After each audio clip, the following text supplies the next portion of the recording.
É desta forma que damos início à primeira edição do podcast Saúde e Direitos Humanos em Diálogo, e para esta edição de hoje recebemos aqui no nosso espaço dois convidados especiais, eles que são autores desta obra intitulada Casamentos Prematuros de Meninas em Moçambique. Os nossos convidados de hoje são ambos naturais da província de Cabo Delgado, concretamente do distrito de Chiuri. E, por um lado, nós recebemos aqui a doutora Sônia Basílio Pinto, ela que é doutora em Ciências de Educação, especialista em inovação educativa, atuando no momento como professora na Faculdade de Gestão e Turismo na cidade de Pemba.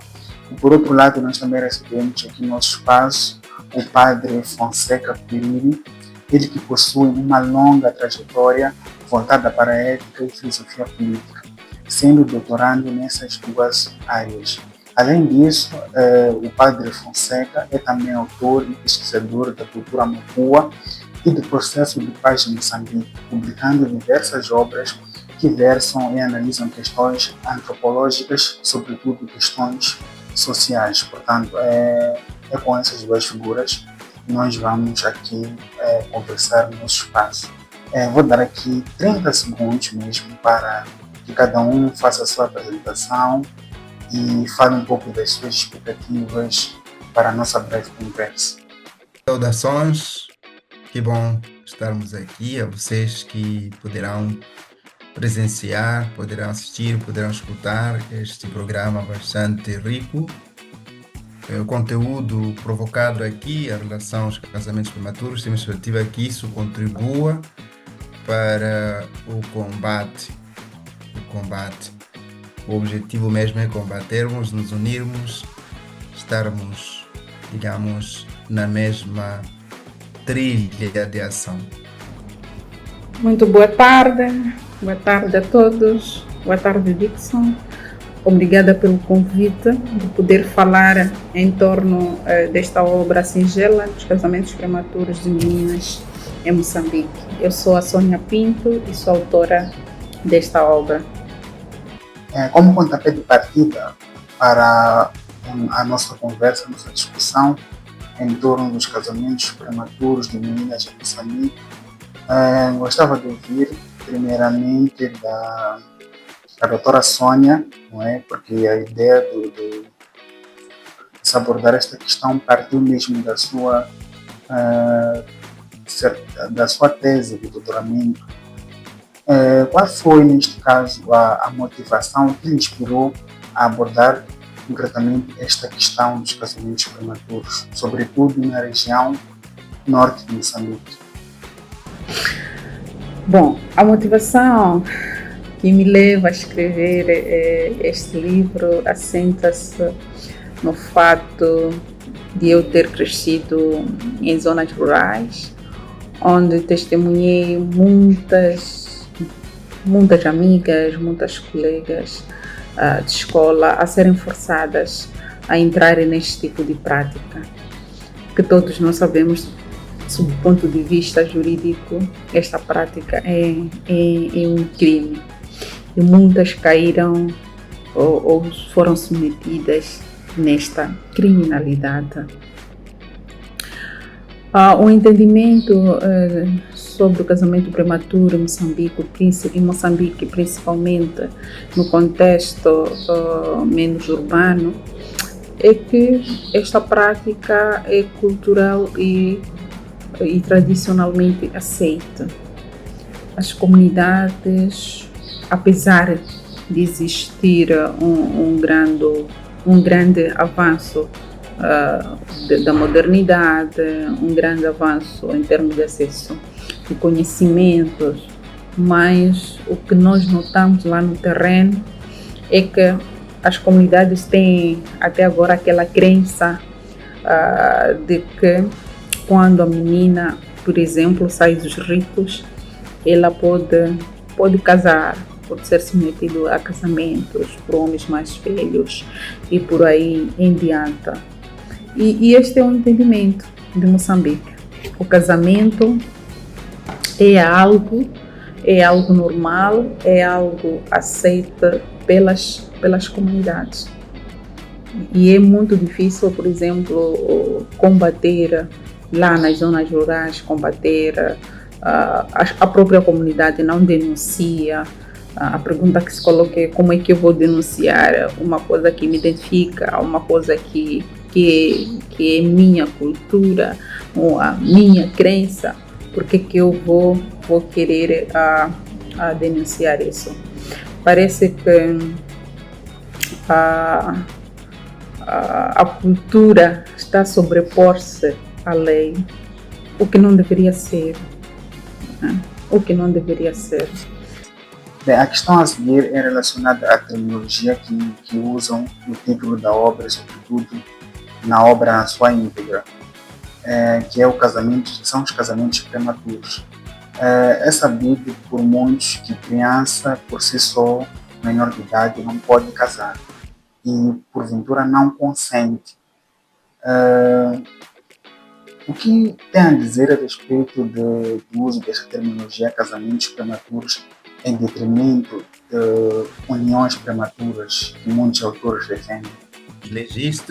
Os legistas moçambicanos, até no dia do lançamento, questionaram-me por que tem que usar uma terminologia que não vai de acordo com o que eles definiram de uniões prematuras. Eu parto do princípio de que a lei mesmo moçambicana diz depois de 5 anos de união entre marido e mulher, este casamento já é considerado oficial. Veja só. E eu parto do princípio de que seria continuarmos a discriminar, continuarmos a violar os direitos de uma menina que depois de 10 anos, continuar dizendo que ela está em uma união e negando que seja casamento. Mesmo que tenha começado de forma adulterada, de forma cruel, depois de muito tempo, não deixa de ser casamento. Então, nós não podemos cometer o crime duas vezes. Cometer o crime quem obrigou a se casar e não disso foi uma união. Então, se ela já assumiu isso, então continuaremos estampando a ferida de que ela não é casada, ela nunca será casada. Se por acaso ela morrer nesse casamento, realizar-se, entre aspas, nesse casamento mais tarde, então nós não temos que menosprezar ainda. O grande desafio é combatermos que não se realize o casamento prematuro. Mas basta se realizar, então nós não podemos, esse é meu posicionamento, não podemos continuar chamando de união prematura. Realiza-se união prematura no início, mas no final, essa pessoa deve ter o direito de viver como uma casada ou um casado. Então, casamento prematuro é exatamente este casamento, né, precoce, é esta realização de uma união antes da idade definida pela lei. E aqui as leis variam. Se antes, por exemplo, dizia com os 14 anos, com a permissão dos pais, o casamento não era dito como prematuro. Hoje já define 16, 18 anos. Então, se a menina aos 12 anos, aos 13, 14, 15 anos, ela for forçada a aceitar um casamento, ou por vários motivos, ela mesma aceitar, mas para fugir de uma situação, digamos, de crueldade que vive na família, este sim é casamento prematuro ou união prematura. Ou seja, a antecipação de um ato que deveria ser mais tarde. Então nós tratamos esse assunto com esta visão. A próxima questão é mesmo relacionada às terminologias. Em muitos casos, casamentos prematuros ou uniões prematuras, elas acontecem entre meninas, raparigas, menores de idade e adultos. Mas em situações em que nós temos 2 crianças envolvidas, 2 adolescentes ou 2 menores de idade, qual é o tratamento legal que é dado a estes casos? A terminologia mantém casamentos prematuros, uniões prematuras? Como é que a lei atua nesses casos? Em casos de menores que se envolve entre eles, eu penso que a legislação é clara. Não existe, não deveria existir nenhuma exceção,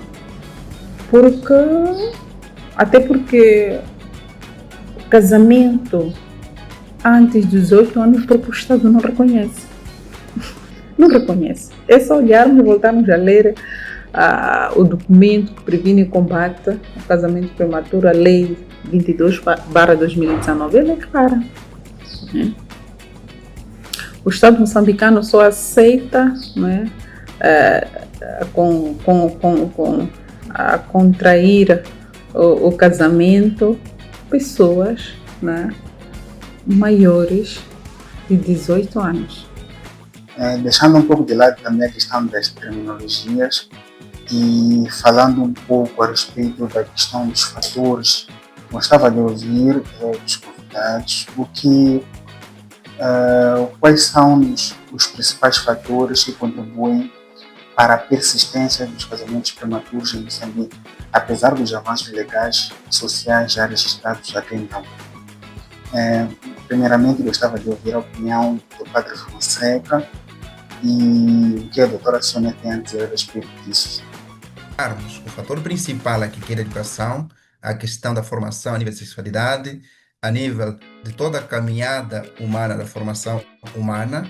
Eu acredito que o outro elemento que é a pobreza, o outro fator pode ser menor, porque nós encontramos uns fatores ali nas aldeias, por exemplo, que são da pobreza, em que os pais, ao autorizarem que as filhas se casem, é um alívio. Então, encarrega-se aqui o futuro marido para que dê continuidade. E depois vimos a questão dos ritos de iniciação, que eu dizia que os ritos de iniciação não teriam impacto negativo se houvesse um investimento a nível da formação intelectual, a nível da formação acadêmica. Então, os ritos de iniciação acabam sendo vistos como, vistas como práticas negativas pelo fato de encontrarem um espaço para atuar, ou seja, o despreparo dessas meninas, desses pais que declaram as meninas como pessoas capazes de se casarem. Então, eu digo, não podemos olhar os direitos de iniciação como um aspecto cultural negativo. Depende de como é concebido, depende de como ou em que circunstâncias a menina é submetida aos ritos de iniciação. Aqui encontramos também como um fator, que já falei diretamente, de que por termos passado muito tempo sem a criminalização disso, então ficou digamos, legitimada. Mas agora com a nova lei eu acredito que isso pode ser resolvido. Mas por muito tempo deu-se um espaço, deu-se abertura e as coisas foram acontecendo de forma desordenada. Apesar de todos esses grandes avanços, do modernismo, avanços em termos de acesso ao conhecimento, acesso à aprendizagem, como disse, o fator cultural continua ainda a persistir. E sinto também, indo para o terreno, sinto que existe uma sensibilização em torno desta problemática ainda frágil, não é? Ainda frágil, bem como os próprios mecanismos de fiscalização, sem falar da denúncia, que a população não denuncia, até porque lá nas comunidades existe uma certa escassez,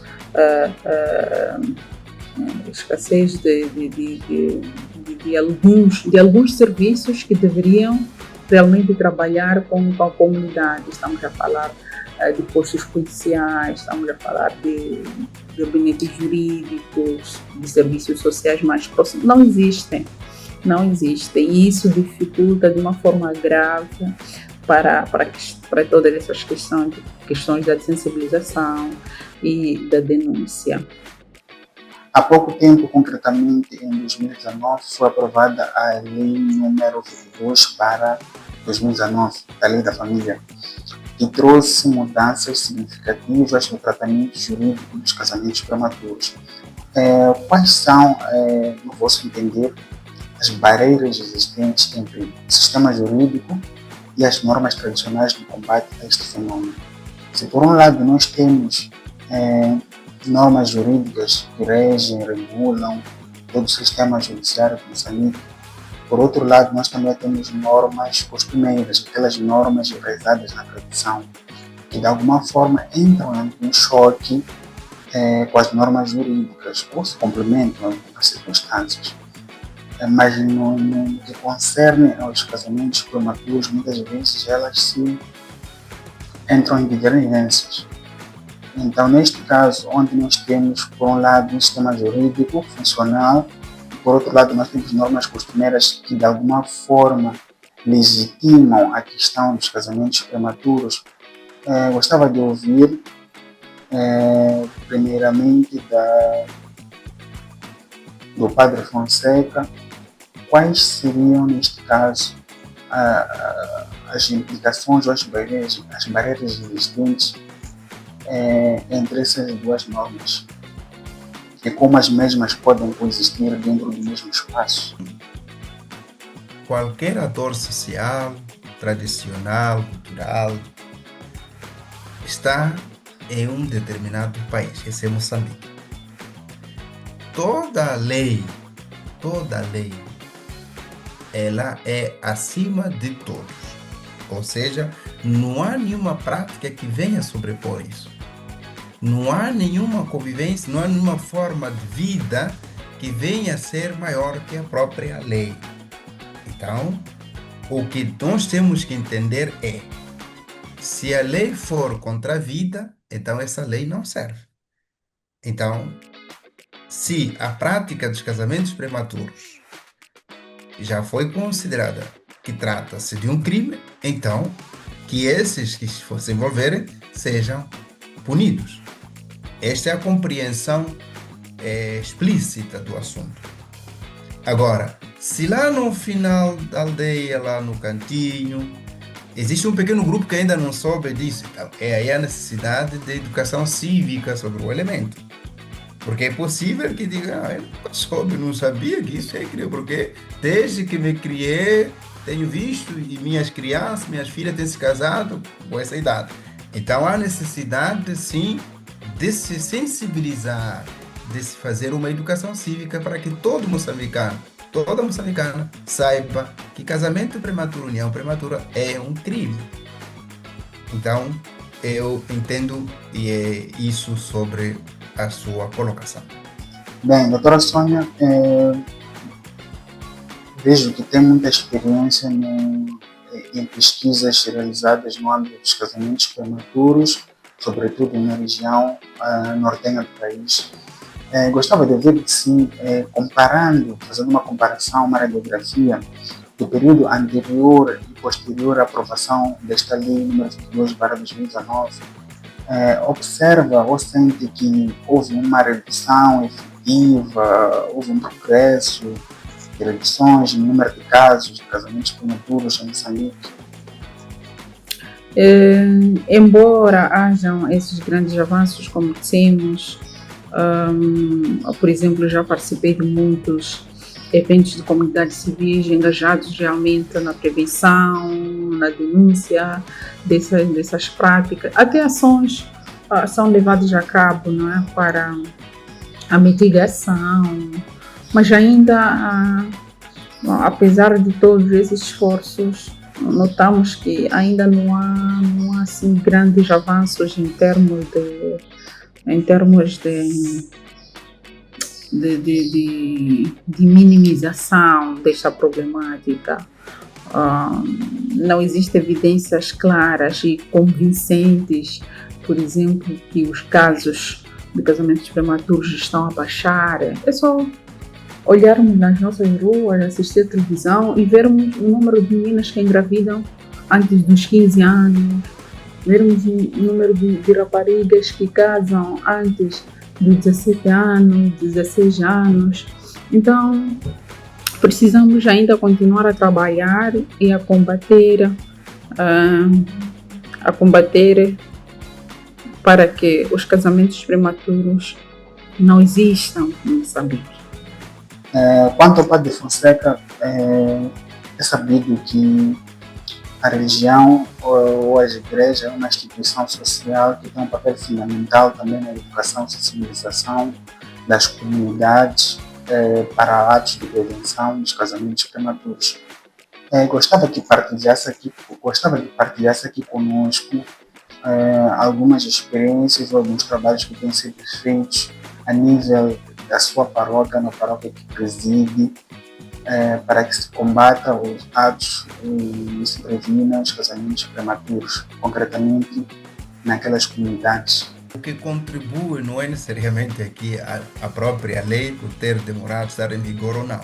O que contribui é o novo cenário em Moçambique. Tem havido um trabalho forte de acesso às escolas das raparigas. Este elemento temos que, louvar. Existe um grande número. Existem também algumas organizações não governamentais que buscam trabalhar para acompanhar. Nós temos ali na paróquia Santa Cecília de Ukua, no sul de Chure, a paróquia tem um projeto de acompanhamento. Aqui falamos de inscrições, de material escolar, de meninas.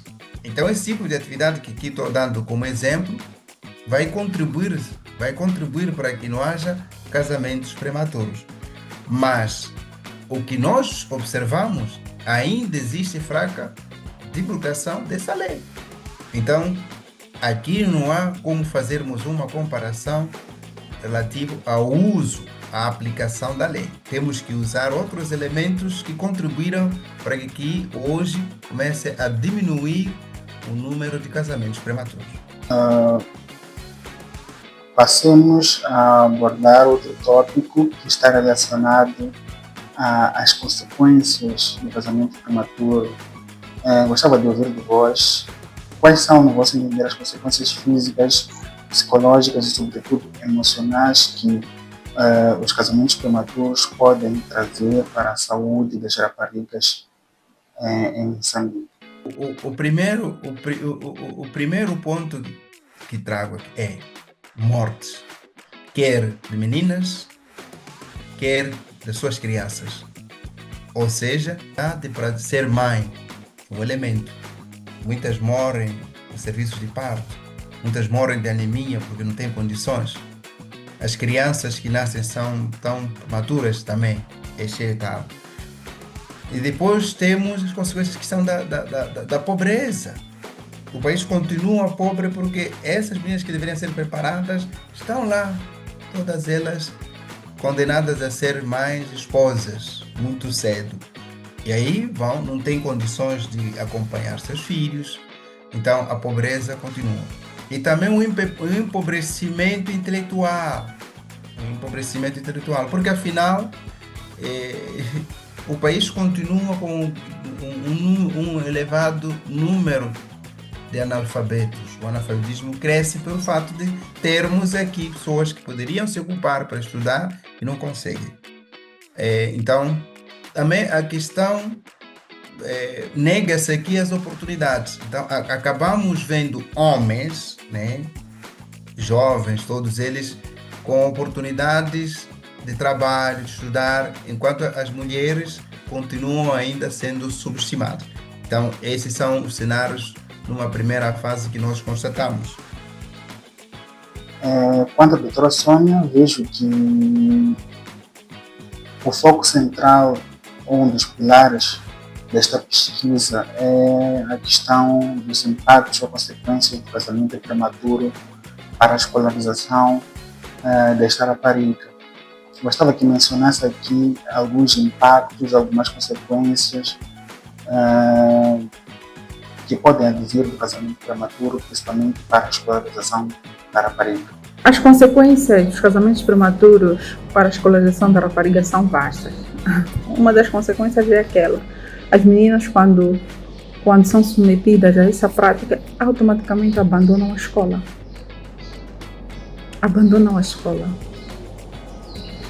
E muitas vezes, abandonam a escola, muitas vezes o marido, muitas vezes o marido lhes impede a continuar a escola, até a própria família lhe impede a continuar a escola. Outras vezes até pode não ser o marido, pode não ser a família, as próprias tarefas domésticas do lar, não lhes permite, se calhar, conciliar tarefas domésticas, o lar e a escola, e as meninas acabam abandonando. E aquelas que continuam a escola mesmo casadas, quando engravidam também não conseguem continuar, abandonam a escola. E a outra consequência que acho muito triste também é a questão do reforço do ciclo da pobreza. Muitas vezes o que a comunidade pensa?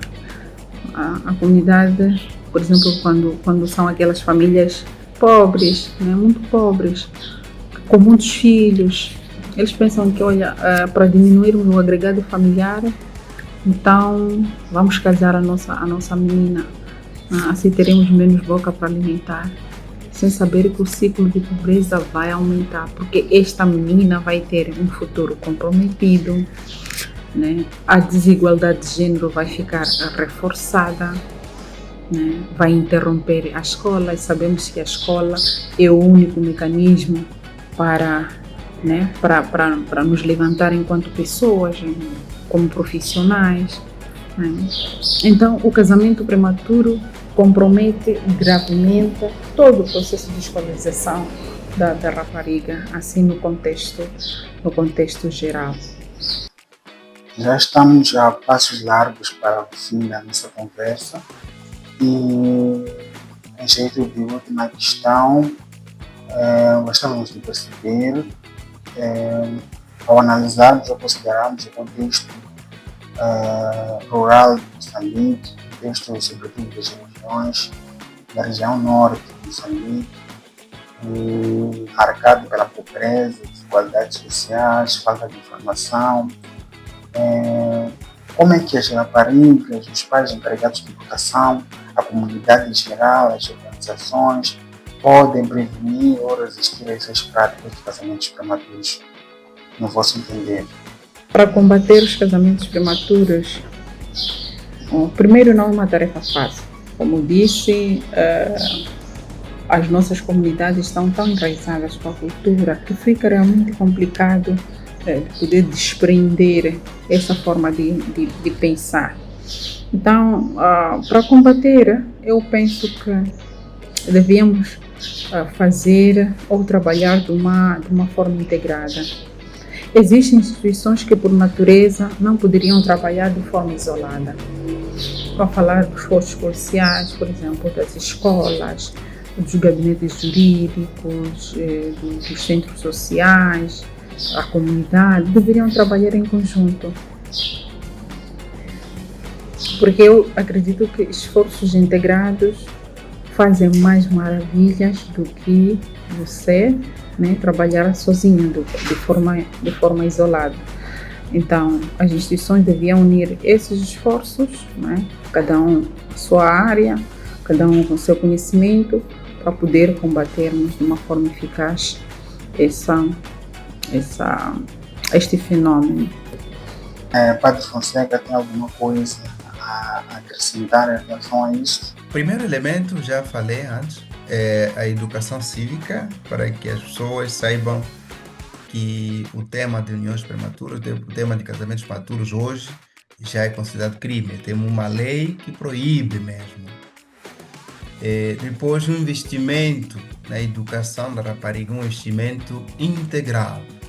Eu sempre até no lançamento dizia, não basta colocar a menina na escola, temos que saber qual é a sua condição na família, olhar pela alimentação, olhar pelo material, olhar pelo uniforme, ocupar os finais de semana com atividades extracurriculares, sensibilizar os líderes comunitários para que acompanhem, haja fiscalização para o cumprimento dessa lei. Trabalharmos com os professores, que muitas vezes são os professores primários lá no final, que cometem esse crime de casar uma menina, ou de se juntar, ou sei lá. Então, eles também têm que ter essa responsabilização. Os pais saberem que, embora se trate de progenitores, eles também podem ser, digamos, considerados culpados se por acaso obrigar ou não impedirem o casamento prematuro. Então, são esses elementos. A sociedade em si deve assumir, eu tenho dito isso, deve assumir esse problema como um inimigo de todos nós. Se na sua família ninguém se envolveu neste problema, mas o vizinho, outra pessoa lá de longe conhecida, então todos nós temos que nos unir para podermos combater, para podermos eliminar o problema de casamentos prematuros. Muitas vezes o problema é de pensar, o que acontece comigo é só comigo, o que acontece no vizinho, o problema é dele.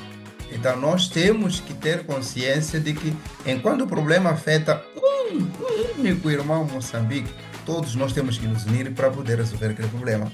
Então o problema do irmão é meu problema, porque um dia pode me afetar. Se ele continuar pobre, se ele continuar miserável, ele também vai afetar a mim. Então, acolhermos esse desafio como um inimigo comum de luta contra os casamentos prematuros. Penso que já estamos mesmo sem tempo. É um tema que merece muita discussão. E mesmo a jeito de últimas considerações, o que a doutora Sônia deixa ficar, qual o conselho deixa ficar as raparigas, os pais encarregados de educação, a comunidade em geral, em relação aos casamentos prematuros. E antes de terminar mesmo, eu gostava de deixar aqui um pequeno conselho às meninas, às raparigas, principalmente aquelas que estão em idade escolar, a dizer que o seu futuro é precioso e pertence somente a ti. Estude, sonhe, conheça principalmente os seus direitos, porque serão esses que melhor vão te proteger contra todas as fraudes que os adultos forem a fazer.